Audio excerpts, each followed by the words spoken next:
নিঃশর্ত ক্ষমা চাইতে সার্জিস আলমকে আইনি নোটিশ।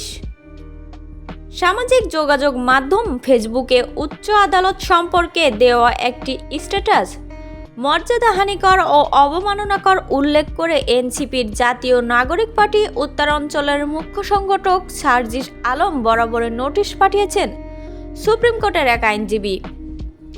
গত শনিবার 24শে মে সুপ্রিম কোর্টের আইনজীবী মোহাম্মদ জসিমউদ্দিন এই নোটিশ পাঠিয়েছেন। নোটিশে সুপ্রিম কোর্টের রেজিস্ট্রার জেনারেলের মাধ্যমে প্রধান বিচারপতির কাছে নিঃশর্ত ক্ষমা প্রার্থনা করে সার্জিস আলমকে স্ট্যাটাসের বিষয়ে লিখিত ব্যাখ্যা দিতে অনুরোধ করা হয়েছে। এছাড়াও নোটিশ গ্রহণের 2 ঘন্টার মধ্যে প্রকাশ্য সংবাদ সম্মেলনের মাধ্যমে দেশের জনগণের কাছেও তাকে নিঃশর্ত ক্ষমা চাইতেও অনুরোধ জানানো হয়েছে। তা না হলে সার্জিস আলমের বিরুদ্ধে আদালত অবমাননার মামলা করবেন বলে নোটিশে উল্লেখ করেছেন নোটিশদাতা আইনজীবী।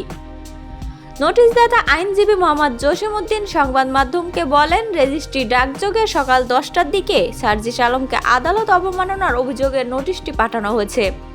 নোটিশে উল্লেখিত তথ্য অনুযায়ী ইশরাক হোসেনকে ঢাকার দক্ষিণ সিটি কর্পোরেশনের মেয়র হিসেবে ঘোষণা করে নির্বাচনী ট্রাইব্যুনালের রায় ও ডিক্রি নির্বাচন কমিশনের গেজেট চ্যালেঞ্জ করে হাইকোর্টে রিট করেন আইনজীবী মামুনুর রশিদ।